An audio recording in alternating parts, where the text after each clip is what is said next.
Isaac Watts has a hymn in which he talks about peculiar honors. This does feel peculiar for me to be, as an American, talking to you about this subject, but it is an honor. I should go down the list of all the people I should be venerating as I speak to you, but because I'm an American, I know I'll get that list wrong, and you've already gone through the list a couple times, and so I'm glad to be addressing you on this subject. The subject is, what can Christianity offer British, Western, our society in the 21st century? And I'd like to answer that question from the last verse that was just read to you out of that famous passage. You are the salt of the earth, but if the salt loses its saltiness, how can it be made salty again? It is no longer good for anything except to be thrown out and trampled underfoot. Now, Jesus is using a metaphor, salt, and when salt is dispersed into meat, it is both savory and preservative. On the one hand, it's savory. It brings out the taste, the best in the meat. But on the other hand, it's a preservative. It keeps it from decaying. But only if the salt is salt. That is, only if it's chemically different than the meat. If it's not different chemically from the meat, then it's of no use at all. The metaphor Jesus is using is to say that his disciples, that's the Christians, should be dispersed in the societies of the world. We're the salt of the earth, he says. That doesn't mean the ground, he means the world, society. And in every society, that means that Jesus says, my disciples should be bringing out the best in that particular culture and preventing its worst tendencies as well. But only if Christians remain salt, which is different from the rest of the culture. So I'd like to unpack that a little bit and look at how Christians have been salt in a massive way in Western society, how they still can be salt, but only if they stay themselves. Salt only is helpful to the meat if it's not like the meat, if it's itself. So 1, 2, 3. First, Christianity has been massively salt in our society already, and it still is operating today. There's a professor at a major American university, professor of history, that had, I think, in a very effective way of helping his students see how Western society had developed over the years. And here's what he would do with his students. He would give them a thought experiment. He would say, imagine it's late at night, and you are on a lonely street, and you see a little old lady coming, walking along with a big purse filled with jewels and money. And you know that to take it, here's 3 things you know for this thought experiment. Number 1, she could not resist you. Number 2, she probably wouldn't even be able to identify you if you took it. And number 3, in this particular time and place, it's not against the law to do it. Okay, for the sake of the thought experiment.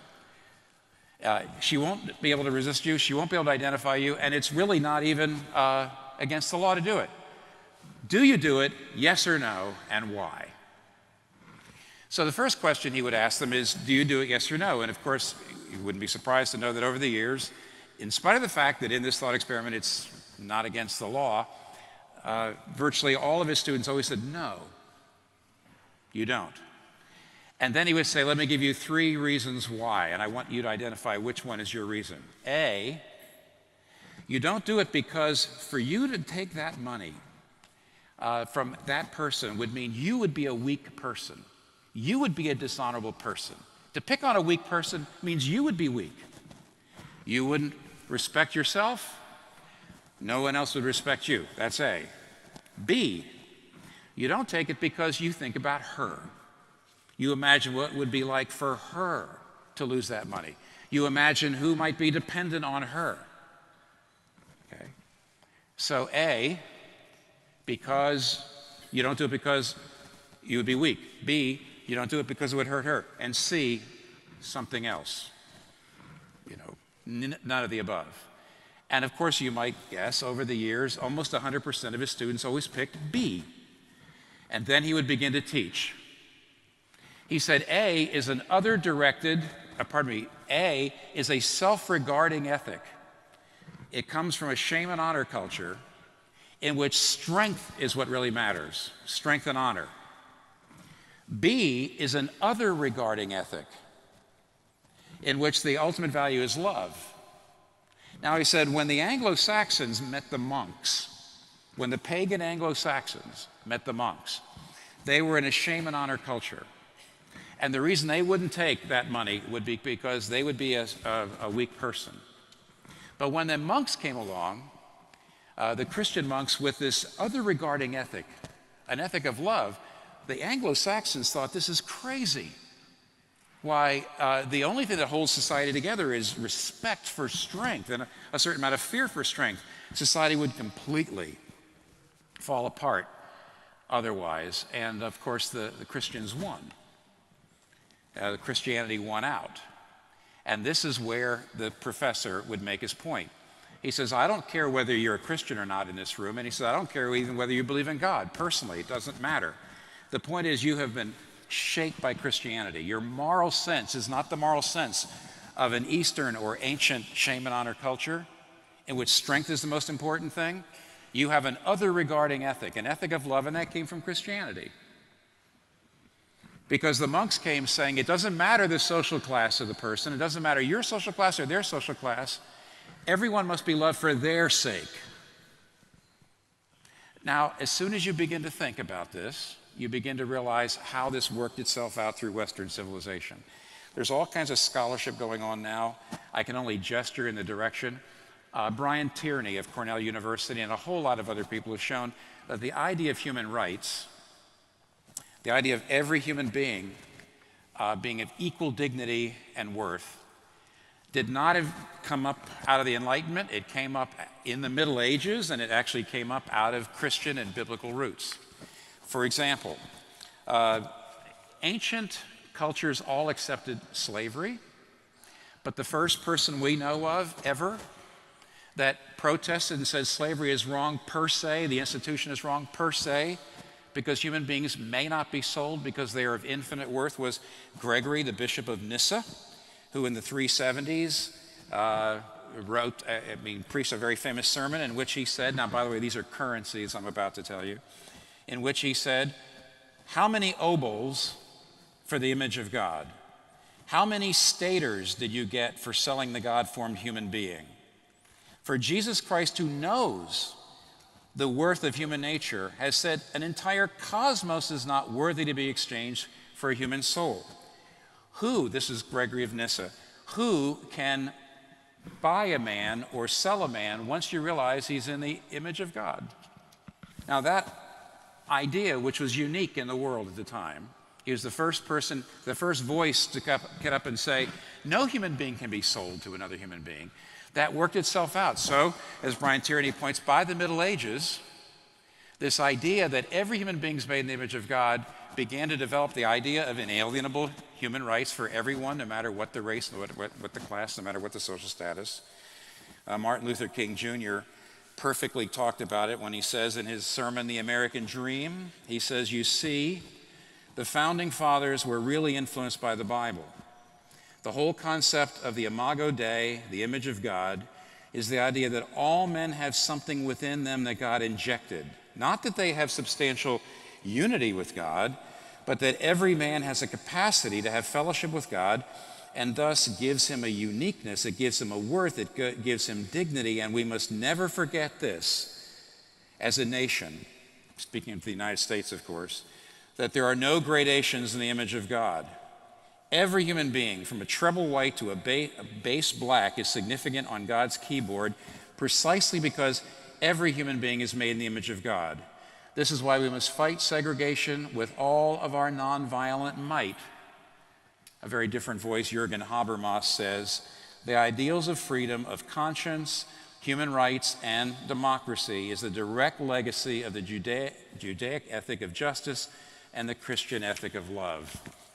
The very idea of human rights, then, works itself out in a whole lot of different areas. David Bentley Hart another scholar, talks about how our modern ideal of universal benevolence, helping the poor no matter where they are, helping the hungry no matter where they are, the whole idea of universal benevolence is a Christian idea that grew out of Christian roots. Dare I say something about sex? Yes, I dare. Kyle Harper, a great scholar of antiquity, writes in his great book, From Shame to Sin, that when Christianity started, the Roman world sex ethic was completely based on shame and honor. The sex ethic was completely based to hoist up the social order, the hierarchy. So if you were a man of high social status and you were married, you could have sex with whoever you want, your wife couldn't.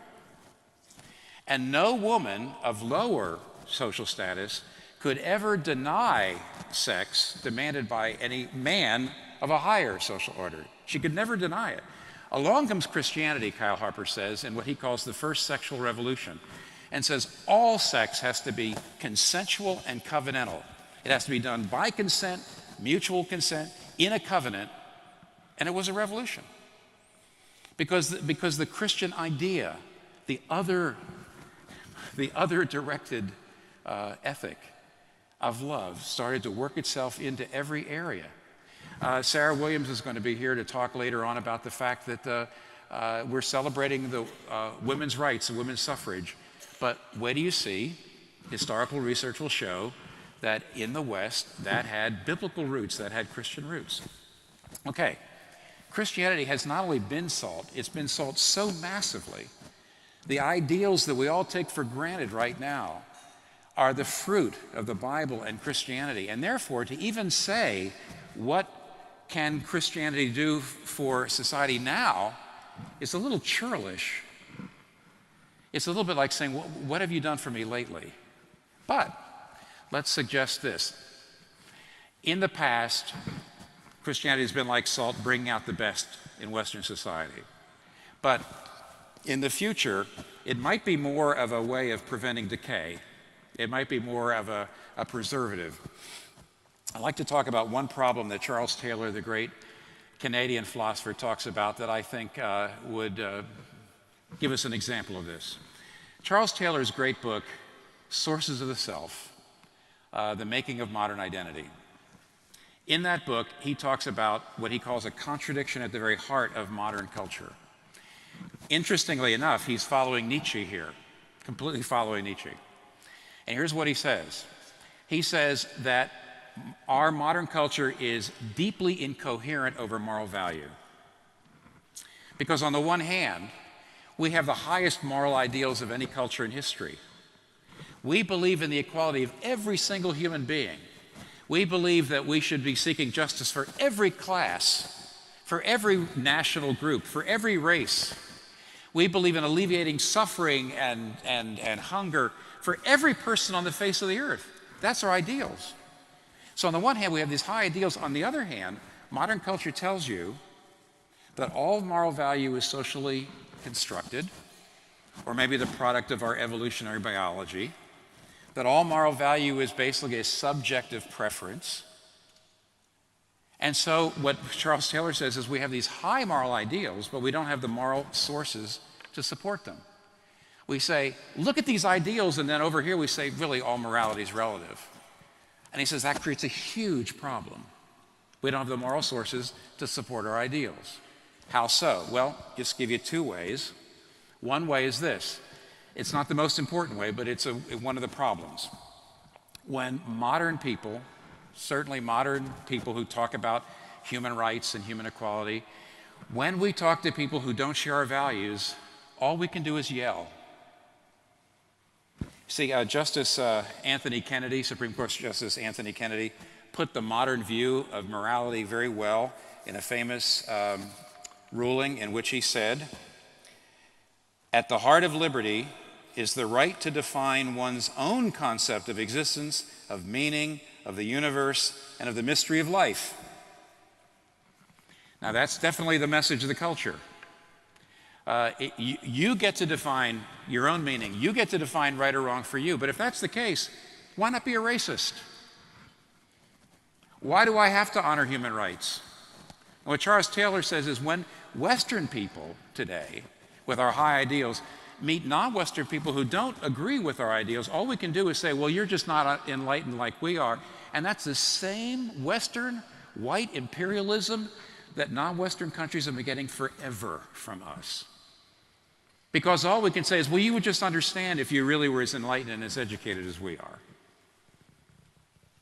So one of the problems with having high moral ideals and no moral sources for them is that when we try to talk to people who don't share our ideals, all we can do is yell. But a bigger problem is this. Can we form people anymore in our society who can support those ideals, because those ideals take self-sacrifice? The way Charles Taylor puts it is like this. We tell people, especially our young people, we say, you've got to be true to yourself. You've got to follow your own inner light. You can't let anybody tell you what is right or wrong for you. And not only do you have to be true to yourself, you have to be true to yourself no matter what your family says or what your community says or what your society says. You don't sacrifice for them. You make them adjust to you. But then we say to them, but then you have to actually work for justice, and you have to work to alleviate hunger, which of course takes sacrifice. What that does is it takes giving up power. It takes giving up wealth. It takes giving up all sorts of things. So how are they going to do that? When Charles Taylor's book, Source of the Self, first came out, and he made this point, an atheist reviewing it wrote this. He said, perseverance in virtue will require self-sacrifice, and self-sacrifice seems to require some transcendental justification or motivation, of which the most common and perhaps the most logical is belief in God. Or so Taylor says circumspectly. Since modern freedom entails the rejection of all transcendence, modern virtue is wholly contingent. Can we be good for long without God? Taylor's doubts, he writes, are daunting to me. But let me give you an example, just to put a fine point on what I'm talking about here and what Taylor's talking about. Not too far from where I grew up, in Pennsylvania, in October 2006, a gunman went to an Amish schoolhouse, and he took a bunch of little school children hostage. And during that whole crisis, he shot and killed 5 of them, girls, I think ages 7 to 13. And then he killed himself. Within hours of the shooting, the Amish community had come around both the parents of that shooter, who lived in that area, and around the wife and the 3 children of the shooter who lived there, and had come to them and expressed sympathy and said, we want to be with you for the hard days ahead. When the shooter's funeral occurred, more than half the people who were at the funeral were Amish people. And an Amish spokesman said that all the family members who lost children forgave the shooter and his family. And of course, in America, there was a huge amount of discussion about this. Everybody was shocked at their ability to reconcile, to love, to reach out. And what a lot of people wrote back then, I remember very clearly, is this is what Americans are capable of. This is us at our best. But 2 or 3 years later, 3 sociologists wrote a book called Amish Grace. And in that book, they wrote that we should not think that our Western society is capable of producing this sort of thing anymore. Forgiveness is an act of self-renunciation. Forgiveness is an act of self-sacrifice for the good of others, for the good of the community. Forgiveness means I could pay back, but I'm not going to. It's an act of self-renunciation and self-sacrifice. But, the sociologist said, our culture increasingly is a consumeristic culture, it's an individualistic culture, and it teaches self-actualization. It teaches self-assertion, and it teaches you never to do self-renunciation. Never do that. And so they said, we're more and more going to become incapable of having people who can forgive, who can share power, who can make sacrifices. We're just not producing them. And they said, but see, the Amish culture was based on Christianity, and here's what the Amish culture was based on. We're saved through what Jesus Christ has done. He had all glory. He had all power. And he had every right to be angry at us, his creation, for turning away from him. But instead, he gave all that up, and he gave and he gave and he gave. He gave up his glory and became a human being. He gave up his life, and he went to the cross and died on the cross. As he was dying, saying, Father, forgive them. They don't even really understand what they're doing. And what the sociologist said, on the basis of that we're saved through the self-giving of Christ, then we hear Christ saying, what? Take up your cross and follow me. Lose yourself to find yourself. Don't live for yourself anymore, but live for God and your neighbor. See, that's drilled into the Amish, and as a result, they can do that, but that's not drilled into us. What we need in our society, which is producing self-actualizers, self-asserters, we need millions of people who've been shaped by the self-giving of Jesus Christ, who say, I'm a Christian because of Jesus' self-giving, and we're able to say, therefore, I live for God and for my neighbor, not necessarily for myself, because I've got everything I need in him. Look, last point, simple last point. Jesus' metaphor is that Christians can be salt as long as they're salt, meaning not the same as the meat. They're different. And therefore, Christians will not, interestingly, benefit society if they're just like everybody else in society. We're not going to benefit a society filled with self-actualizers unless we really are different, unless we do believe Jesus died for us, unless we do believe that we live through the self-sacrifice of the great Jesus Christ, and therefore, we're going to live by self-sacrifice. See, unless we are shaped deeply by that, then we're really not going to be of any kind of benefit. Larry Hurtado of the University of Edinburgh has written some books on early Christianity recently. And one of his books is called, Why on Earth Would Anyone Become a Christian in the First 3 Centuries? He says, as a historian, you have to ask that question because Christians were the most persecuted of any religion. So why would you become a Christian at a time in which there was no social benefit to you? No social benefit at all. And he said there's 2 answers. One is Christianity. I mean, some people say, well, Christians love their community, right? He said, no, everybody was in community. Everybody had their clans. Everybody had their families. It's not like we lonely people today. Back then, nobody was looking for community. No, they didn't go to Christianity for community. Some people say, well, wasn't it because Christianity offered miraculous healing? And the answer is, yeah, but all the religions offered it miraculous healing. What was different about Christianity? No social benefit. And yet, people became Christians, and it grew and grew and grew. Why? Offered 2 things, Hurtado says. One is communion with God. Not just favor of the gods, but a love relationship with God through the free gift of eternal life. Every other religion you have to earn, you have to work hard, you have to be a good person. Christianity said, no. Christ has gone to the cross and through his sacrifice has procured your salvation. So if you believe in him, his death, and his resurrection, you get forgiveness now. And there it is. To say, in myself I'm unworthy, but in Christ I'm absolutely loved perfectly, infallibly, without condemnation. Because of his sacrifice, that's what turns you into a person who can be salt. That's where all those values go. That's where the other-oriented ethic comes from. See, that's where the infinite value of the human soul comes from. Christians, you're only going to be of benefit to society if you stay different, if you don't become like the society, self-actualizing, if you stay self-sacrificers and self-givers. And here's what the British society can do to get the most benefit out of Christians. Not demand that they become like everybody else. Our modern society says we believe in respect for difference. Okay, respect Christians' difference, but here's what you should do for them. Oh, British society, I guess if there's any place to talk to British society, I guess this is the place to do it. Oh, British society, tell Christians, be true to your own ideals and critique them on the basis of their ideals. Don't critique them on the basis of somebody else's. Critique them on the basis of their own ideals. How fair that is, but how good that will be. We deserve the critique.